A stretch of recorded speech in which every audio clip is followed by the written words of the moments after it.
안녕하세요, 오토헤럴드 김은기입니다. 오늘은 지난 5월 푸조 라인업에 신규 투입된 C세그먼트 SUV 408을 만나보겠습니다.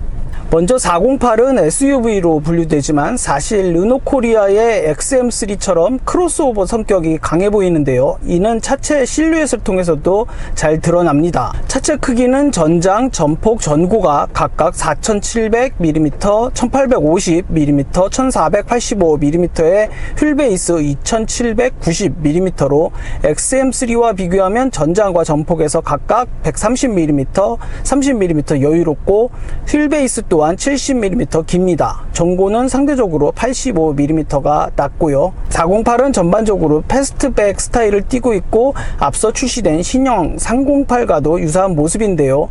이는 308, DS4, 오펠 아스트라 등에 사용되는 EMP2 V3 플랫폼을 공유하기 때문이기도 합니다. 세단을 닮은 1485mm의 낮은 전고를 비롯해 긴 전장, 넉넉한 전폭을 통해 크로스오버 느낌이 강조됐습니다. 전면부 그릴은 사자머리 형상의 푸조 최신 엠블럼이 탑재되고 또 내부에는 주행 보조 시스템에 사용되는 레이더 기능이 포함됐습니다. 사자 송곳니 모양의 주간 주행 등도 눈에 띄고 전반적으로 강인하면서 역동적이고 입체적인 모습을 나타냅니다. 측면은 흐르는 듯 유연하면서도 각진 라인과 조각한 듯한 차체가 매력적인데요. 여기에 후면은 루프 스포일러까지 올라간 램프와 두툼한 하단 범퍼 등으로 독특한 이미지를 연출합니다. 실내는 운전자 중심의 다양한 기술과 깔끔한 레이아웃으로 편안한 느낌을 전달합니다. 운전석은 시트 착자감이 우수하고 포지션도 낮아 장시간 주행에도 부담이 덜하고요. 콤팩트한 크기의 스티어링 휠은 푸조 특유의 기민한 핸들링 특성을 이어갔습니다. 또 실내 곳곳에는 고급감이 느껴지는 소재를 사용해 이전 플라스틱 위주 푸조 라인과도 차별화된 모습입니다. 10인치 고해상도 센터 디스플레이는 응답성과 사용감이 우수하고요. 애플 카플레이, 구글 안드로이드 오토를 통해 스마트폰 미러링 또한 가능해 스마트폰 기기에 앱을 양방향으로 즐길 수 있습니다. 또 10인치 3D 계기판은 시인성이 우수하고 센터 페시아의 공조, 전화, 미디어 등을 직관적으로 제어할 수 있는 토글 스위치는 이전 푸조 차량들에서 만났던 것을 그대로 이어간 모습입니다. 408 파워트레인은 1.2L 퓨어테크 엔진과 8단 자동 변속기 조합으로 초구 출력 131마력과 최대 토크 23.5kgm를 발휘하는데요. 복합 연비는 12.9km/L를 나타냅니다. 해외에선 최대 225마력 PHEV 모델도 있고 향후에는 순수 전기차도 도입될 것으로 알려졌습니다. 해당 모델의 공차 중량은 최대 1455kg으로 경쟁 모델에 비해 상대적으로 가볍고요. 트렁크 용량은 기본 536L, 폴딩 시 1611L를 제공합니다.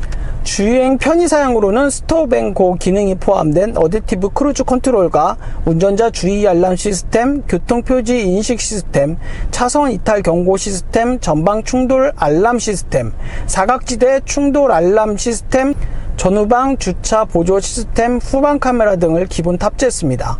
국내 판매 가격은 알리루가 4,290만원, GT 4,690만원입니다. 네, 이제 본격적인 시승을 진행해 보겠습니다. 시동을 걸면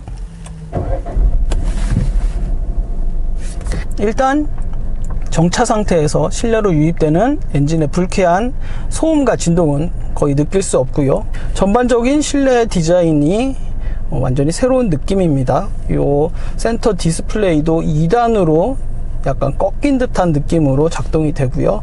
터치식으로 작동이 되는데 사용감이 매우 만족스럽습니다. 앞쪽에 위치한 계기판은 다양한 차량 정보를 전달할 뿐 아니라 3D 형태로 제작이 되어 있는데요. 굳이 3D로 제작할 필요가 있었을까 하는 생각도 들지만 나름 변별력을 제공하는 사양인 것 같습니다. 푸조 특유의 위아래가 잘린 아주 콤팩트한 크기의 스티어링 휠은 408 모델에도 적용이 되어 있는데요. 저속이나 중고속에서 일관되게 아주 기민하게 작동되는 모습을 확인할 수 있습니다. 주행 모드 버튼은 요 센터 콘솔 쪽에 위치해 있고 스포츠, 노멀, 에코 이렇게 세 가지로만 구성되어 있습니다. 노멀로 주행을 해볼게요. 변속기 버튼은 P와 M 모드만 버튼으로 선택할 수 있고 R과 N, D 모드는 메탈 소재 느낌의 것을 이용해서 작동되는 방식입니다. 외부에서 봤던 좀 껑충한 디자인과는 달리 실제 주행에서는 거의 세단과 같이 주행 질감을 나타내고 있습니다. 하지만 다만 좀 아쉽다면 요 엔진이 출력이나 토크 면에서는 뭐 일상적인 주행에서는 아쉽다는 생각은 안 들지만 굉장히 좀 사포와 같은 거친 느낌의 주행 질감을 나타낸다고 볼 수 있겠습니다. 이런 코너링에서는 매우 기존 푸조의 콤팩트한 모델들과 동일하게 굉장히 아주 우수한 핸들링과 함께 매끈하게 빠져나가는 모습을 보이고요. 변속기 세팅도 살짝 조금 부드러운 세팅은 아니에요. 살짝 좀 거칠게 느껴집니다. 요 408 컨셉 자체가 완전 뭐 세단과 같은 편안한 주행 질감을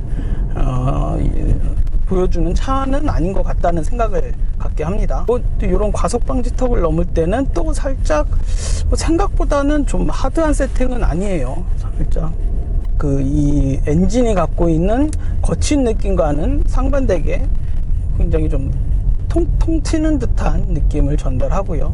또 해당 모델 같은 경우는 이 운전대 왼쪽에 위치한 버튼 동작 몇 번만으로 주행 보조 장치도 활성화가 됩니다. 주행 보조 장치를 사용하면 앞차와의 간격을 조절할 수 있고요. 대신 이 좌우 차선을 유지해 주는 기능은 살짝 좀 경쟁 모델들에 비해서는 강도가 좀 약한 편입니다. 스포츠 모드로 변경을 해서 주행을 하다 보면 확실히 이전보다는 가속 페달을 똑같은 양으로 밟아도 조금 더 토크감이 강력하게 전달되고요. 저속에서 느꼈던 약간의 엔진의 거친 성향은 한 70km, 80km대에 접어들면 그래도 조금 상쇄가 됩니다. 그다지 뭐 신경이 안 쓰일 정도의 느낌을 전달하고요. 하지만 또 요 동급의 가솔린 경쟁 모델들과 비교를 하면 또 약간은 이 거친 느낌이 납니다. 엔진의 음색도 그렇고 이 떨림 같은 것들이 실내의 운전자에게 고스란히 전달이 되고요. 스포츠 모드에서 다시 노멀 모드로 변경을 하면 앞쪽 계기판이 붉은색에서 초록색으로 바뀌고요. 주행감도 가속 페달에 대한 것도 약간의 이제 조금 더 지긋하게 힘을 더 보태야지 출력이 느껴지는 세팅입니다. CS 세그먼트 모델이라고 하지만 확실히 크로스오버적인 성향이 강해서 실내의 이 좌우 폭이나 뒷자리의 무릎 공간 같은 것에서도 그다지 콤팩트한 느낌은 좀 덜한 것 같아요. 오늘은 이렇게 푸조 라인업에 신규 투입된 408에 대해서 살펴봤고요. 저는 지금까지 오토헤럴드 김은기였습니다.